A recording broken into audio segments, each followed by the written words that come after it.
bonjour à tous et tous et bienvenue ici au Chac à Paris dans le quartier de l'Opéra pour cette édition 2021 du Salon du Livre FNAC. Vous nous suivez, vous nous regardez, vous partagez, vous likez également sur laclacfnac.com.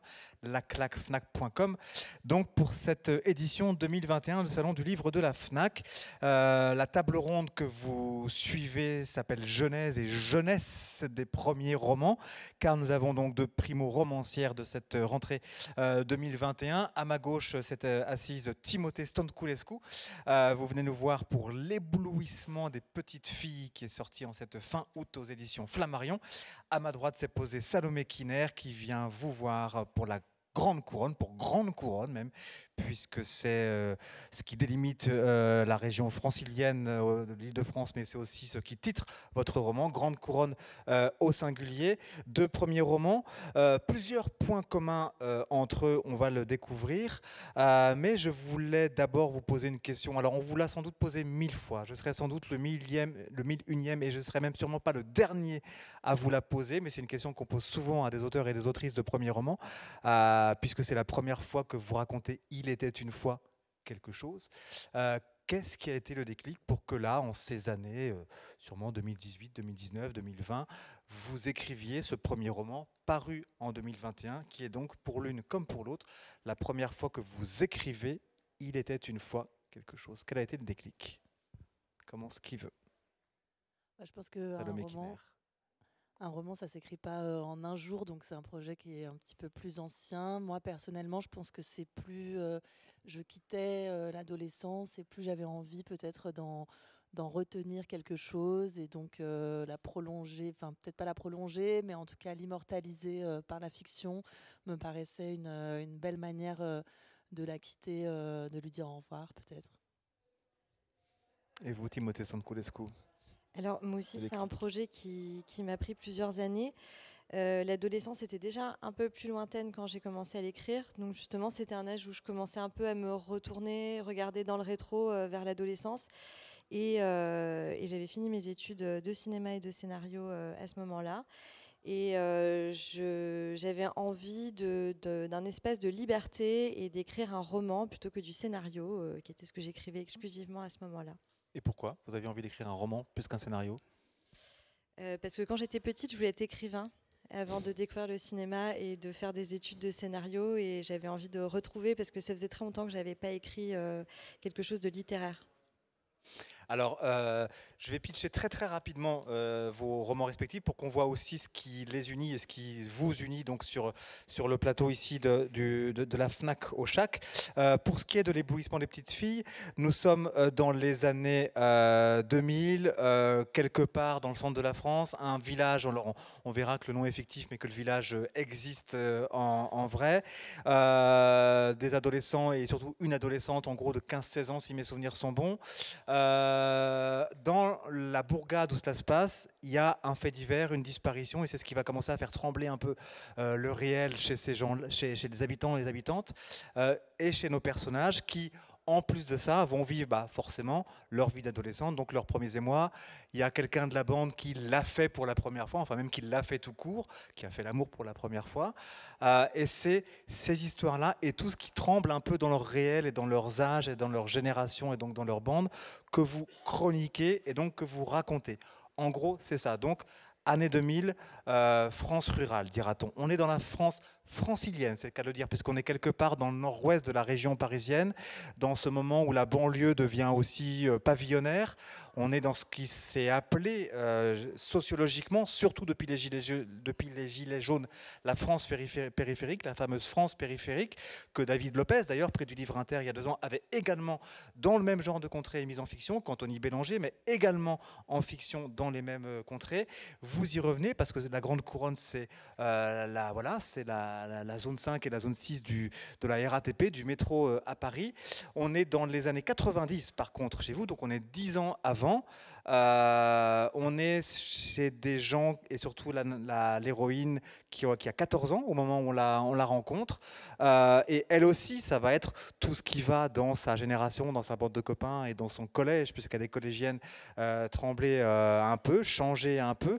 Sauf que elle, c'est aussi dans sa famille que ça va se passer. Elle a 2 petits frères, une grande sœur, un père, une mère. Un de ses 2 parents va partir. On va pas dire lequel pour le moment. Quel suspense. Et surtout, pour pouvoir se payer des choses de marque, des baskets de marque, des fringues de marque, pour pouvoir prendre le RER et aller à 11 stations plus au centre, donc Châtelet-Les Halles, il va falloir qu'elle ait de l'argent. Et pour avoir de l'argent, elle, là je spoil rien puisque c'est le cœur de l'histoire, elle va tomber elle va se mettre dans un réseau de prostitution pour mineurs. Et c'est aussi ça le principe actif du roman. 14-15 ans pour les héroïnes et les héros, Île-de-France années 90, France rurale années 2000, pareil 15-16 ans. Qu'est-ce qui fait que l'une comme l'autre, c'est dans ces moments-là, ces années-là, que vous avez planté les fers de votre fiction, ça, le Mekiner. Pourquoi années 90 ? Fin des années 90. Alors, il y a une raison qui est très opportuniste, c'est que j'avais l'âge de l'héroïne en 99, donc c'était vraiment plus confortable pour moi de revisiter une période que j'avais connue avec ces yeux-là, à cet âge-là. Et l'autre raison, c'est que j'ai l'impression que c'est un des derniers gros basculements technologiques et donc culturels et sociaux qu'on a eu. C'est-à-dire avant le téléphone portable, avant l'arrivée massive d'Internet dans les foyers. On communique avec un tam-tam, c'est ce qu'on avait à l'époque, on avait un tatou ou un tam-tam pour communiquer. Absolument, ça a été une petite parenthèse avant le téléphone portable. Et de fait, nos interactions et nos initiations étaient très différentes parce qu'il n'y avait pas accès à autant d'images par Internet et par les téléphones, et aussi parce que quand on sortait, que nos parents nous cherchaient, ils nous cherchaient, ils ne pouvaient pas nous joindre d'un coup de fil. Quand on attendait que quelqu'un nous téléphone à la cabine téléphonique, c'était un autre rapport au temps et à l'attente. Juste, on attendait. On attendait, voilà. Donc j'aimais bien, il y avait quelque chose d'un peu vintage presque, alors que ça me paraissait pas très loin dans le temps. Mais quand je regardais nos rapports, nos interactions même amoureuses ou sentimentales aujourd'hui, ça me paraissait être une énorme différence. Et par ailleurs, l'adolescence, c'est un âge de basculement. Et le passage à l'an 2000, ça a été un basculement. Donc il y avait un espèce de parallèle entre l'époque et ce que vivait la narratrice qui me plaisait bien. Quelque chose de la transformation à la fois dans la société et à la fois dans le corps de la narratrice qui me paraissait intéressant à mettre en regard. Alors vous, Timothée Stanculescu, j'imagine qu'il y a aussi quelque chose qui vient de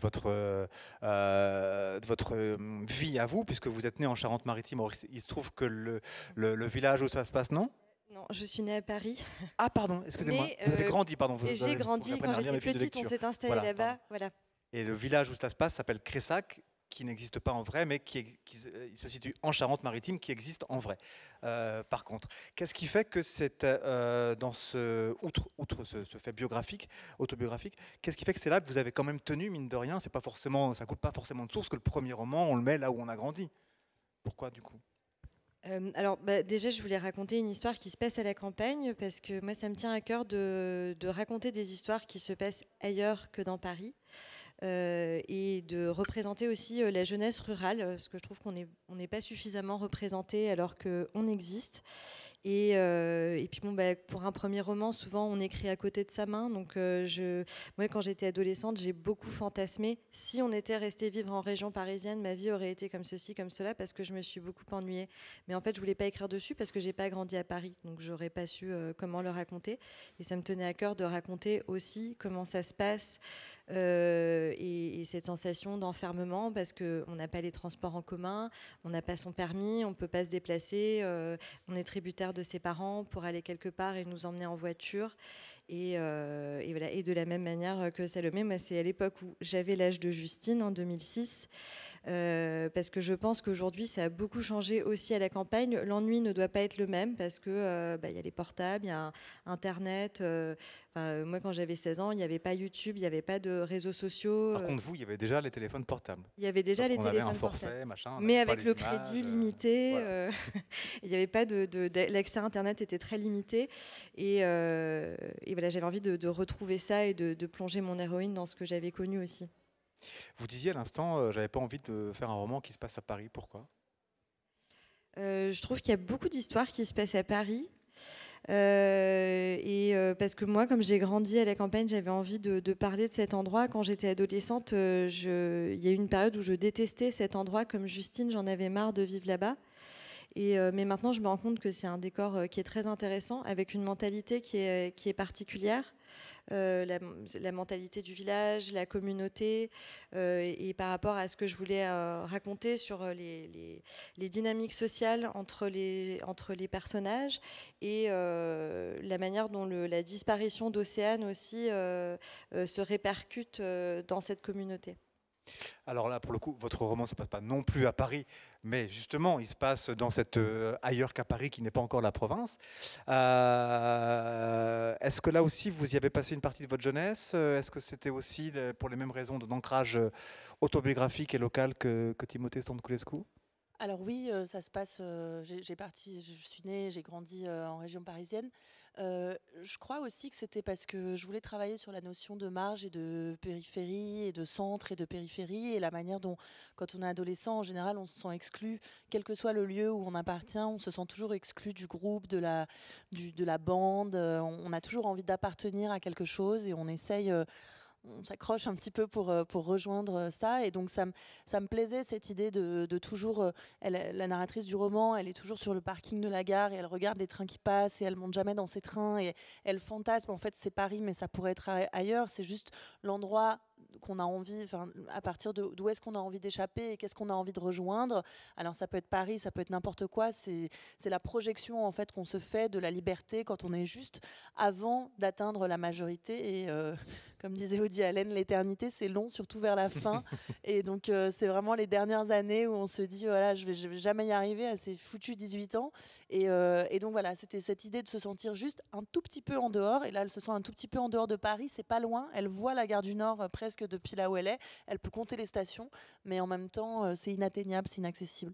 Vous parliez de marge à l'instant, alors là pour le coup de marge il y en a puis une sacrée, c'est cette fameuse question de la prostitution sur mineurs, encore une fois je spoil rien parce que ça vient assez rapidement dans le livre et ça va être forcément une trame. Alors je ne veux pas être indiscret parce qu'il est en cas d'éléments également autobiographiques, mais comme un thème comme ça qui n'est pas forcément aisé à traiter, fût-ce en fiction et a fortiori pour un premier roman, quelle pincette on prend ou pas, justement, parce que là, c'est pas aisé. Alors pour moi, c'est très important quand même de préciser que même si la prostitution, en l'occurrence de personnes mineures, elle est présente dans le texte, c'est pas un sujet qui ne fait en soi dans le texte, c'est un moyen de parvenir à ses fins. C'est une des trames. Et donc, on parle de prostitution, mais moi, je vois plutôt ça comme un réseau de passe, un peu amateur, bancal. Il n'y a pas... Le proxénète, vraiment, c'est des amateurs, elle n'est pas contrainte et forcée. Donc, pour moi, c'était plus... Évidemment, c'est un sujet, et c'est un vrai sujet aussi de société aujourd'hui. Moi, en l'occurrence, j'avais besoin qu'il y ait un facteur transgressif dans la vie de cette narratrice, parce que pour moi, l'adolescence, c'est un moment où, justement, cette absence de liberté, on la compense par la transgression, puisqu'on n'est pas capable d'avoir des actes individuels, on est très limité par cette absence de liberté. Tout de suite, tout ce qu'on fait devient transgressif. Et un des sujets qui me tenait à cœur, c'était la sexualité et l'initiation sexuelle, surtout chez les jeunes femmes. Et de mettre en place ce réseau a été une manière de pouvoir faire un espèce de catalogue d'expériences sexuelles, comme ça se passe dans le livre. Mais si j'avais vraiment voulu traiter du sujet de la prostitution des mineurs, je ne l'aurais pas fait comme ça. Je n'ai pas d'avis particulier. Enfin, ce n'est pas un discours sur la prostitution que j'ai cherché à donner. C'était plus une trame narrative. Une trame narrative, et pour cause. Alors c'est vrai qu'on là on a affaire à une narratrice puisque les deux romans sont narrés à la première personne. Elle ne va pas compter les passes, elle va compter les sgags. Et là pour le coup je vous cite, hein, j'ai vu mon premier sgag à l'âge de, hein, j'ai vu mon deuxième sgag à l'âge de, voilà, c'est comme ça qu'elle compte. Alors il y en a qui comptent les stations. C'est les gaous à la base. C'était Le premier gaou, deuxième gaou. elle compte différemment, la narratrice de votre roman Timothée Santculescu. Il n'y a pas cette notion de marge, mais il y a quand même cette notion de, je disais, un peu le réel qui tremble sous l'effet de différentes choses qui se passent, la disparition de quelqu'un dans le village, j'ai un copain qui l'a fait, ça y est, moi je suis en retard, comment je fais? Vous, c'est plus sous le ton de la chronique, tout n'est pas angélique, loin de là, il y a des choses qui sont abordées de plein front, justement, sur cette question d'une femme, comment est-ce qu'elle peut verbaliser la sexualité à son âge, son rapport aux garçons, son rapport à ceux qui l'ont fait, etc. Et pareil, l'écueil, le défi, c'est que c'était narré à la première personne. Comment est-ce qu'on raconte ça à la première personne à un public d'aujourd'hui et à d'éventuelles lectrices de 15 ans aujourd'hui, mais qui ont 15 ans dans les années 2020, pas dans les années 2000? Pardon, je ne sais pas si c'est clair ma question, mais... C'est comment on raconte ça à Ouais. des ados d'aujourd'hui? Je ne sais pas, comme je l'ai fait. Enfin, je l'ai écrit de manière sincère. Il m'est apparu évident que ce serait à la première personne. Je voulais être au plus près de mon héroïne, de Justine, et de tout ce qu'elle vit. En fait, ce qu'elle vit et ce qu'elle verbalise, c'est pour le lecteur, parce que ça reste en fait très secret. On est dans sa tête, dans ses pensées. C'est pas forcément des choses qu'elle exprime en réalité à ses amis ou à sa mère, en fait, à son entourage. Elle ne dit pas grand-chose de ce qu'elle traverse. C'est nous qui savons tout. Et donc pour rester au plus près de toutes ces transformations qui la traversent et qui sont tues et qu'elle garde secrètes, je voulais qu'on soit au plus près d'elle. Après, pour trouver le ton juste, j'ai relu mes journaux intimes d'adolescence parce que c'était pas facile. C'est vrai que quand on a 27 ans, écrire à la première personne une fille de 16 ans, on se retrouve vite à avoir en fait des réflexions qui sont trop matures pour l'héroïne.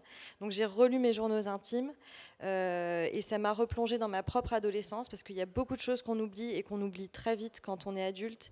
Et retrouver cette intensité des sentiments, l'importance vitale des amitiés, les bouleversements profonds de ce que peut être l'amour, la première fois qu'on ressent du désir sexuel aussi.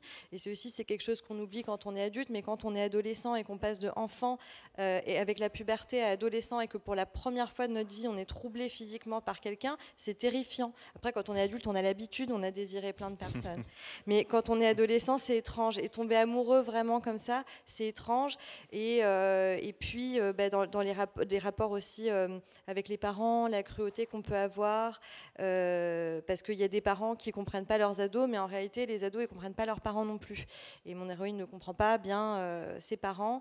Voilà, les rapports d'amitié, tout ça, c'était mes journaux intimes qui m'ont permis de revenir à cette époque-là, tout en ne me mettant pas à la place de Justine. Je l'ai laissée avoir sa propre existence et sa propre voix. Ce qui veut dire que vous êtes une femme qui avait gardé ces journaux intimes d'adolescente, ou alors quelqu'un les a gardés pour vous?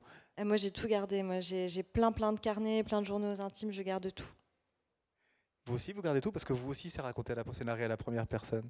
Oui, c'est narré à la première personne parce que, alors non, j'avais pas de journaux intimes à cette époque-là, c'est venu plus tard et oui, je les garde. Mais c'est narré à la première personne parce que pour moi, l'adolescence, c'est vraiment une expérience physique en fait. Et parce qu'il y a la transformation du corps, il y a des nouveaux désirs qu'on comprend pas très bien, il y a des problèmes, on développe beaucoup de complexes, donc c'était vraiment quelque chose de physique. Et à la troisième personne, ça plaçait une forme de distance qui, pour moi, ne restituait pas cette physicalité en fait de l'adolescence. Et la manière la plus honnête, et vous demandez comment est-ce qu'on parle aussi de ces choses-là, pour moi, le jeu, c'était une manière de dire les choses honnêtement, et surtout, c'était une manière de replacer une parole sur les questions que peuvent se poser les jeunes filles sur la sexualité, qui manquait peut-être à la fin des années 90, qui aujourd'hui se développe beaucoup plus. Mais à l'époque, en fait, quand on était une jeune femme, c'était vachement dur d'en parler, même avec ses copines. C'était pas un sujet qui était facile à aborder. Et du coup, il y avait beaucoup de tabous qui nous rendaient malheureuses parce qu'en fait, on rentrait toutes ces questions. Et je me suis dit, en fait, peut-être que ça m'aurait fait du bien de lire qu'est-ce que ça fait de voir un sgeg pour la première fois de sa vie quand on n'est pas préparé. Et voilà, peut-être que c'était un livre que j'aurais aimé lire quand j'étais ado. Et donc, la première personne, c'était aussi donner cette parole-là à peut-être des lecteurs et des lectrices qui en ont manqué. Eh bien, c'est sur cette solution que vous avez trouvée et que vous avez apportée qu'on va conclure la parenthèse. Donc, après avoir du coup trouvé, grâce à vous, mesdames, la genèse et la jeunesse des premiers romans, entre autres de cette rentrée 2021. Donc, c'est l'éblouissement des jeunes filles de Timothée Stanculescu. Petites filles. Des petites filles, pardon, l'éblouissement des petites filles, excusez-moi. Chez Flammarion, l'éblouissement des petites filles, donc Timothée Stanculescu, et Grande Couronne de Salomé Kiner, vos premiers romans respectifs, à qui je souhaite du bien et longue vie. Merci à vous en tout cas, et à bientôt donc sur laclaquefnac.com. Merci. Merci.